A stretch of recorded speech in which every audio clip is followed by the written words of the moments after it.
පොඩි එකාව කොළඹ දාලා අපු එක් ගැන මට නම් බයයි. නෑ නෑ කොල්ලා ග්‍රැජුවේෂන් එකේ ෆොටෝ එහෙම ගහලා පරිස්සමින් එයි. කොල්ලට හොතට මොලේ තියෙනවා.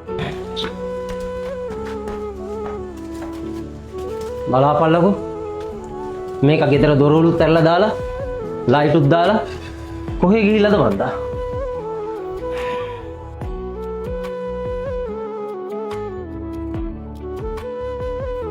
අම්මේ අම්මා එක්කවත් තාත්තා එක්කවත් මගේ කිසිම තරහක් නැහැ. ඔයගොල්ලෝ හොඳින් ඉන්න. මම යනවා. ඉතින් තාත්තගේ ලෙඩේ එන්න වැඩි වෙනවා. ඔපරේෂන් එක කරන්න ලක්ෂ 40ක් යනවා කියලා ડોක්ටර්ස්ලා කිව්වා. මගේ අතේ නම් ලක්ෂ 2-3ක් ඇති අම්මේ. මංගාවත් ඇතියම් එකතු කරපු සල්ලි වගේ ලක්ෂයක් විතර ඇති මාත් දෙන්න. ඇයි ඉතින් ලොකු අයියාත් ඉන්නේ? එයාගේ තාත්තානේ.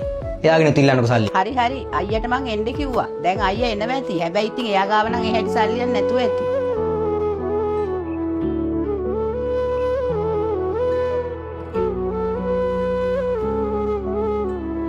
නෑ ඒකට කතා කරන්න එපා. ගියවුන්ගේ වැඩට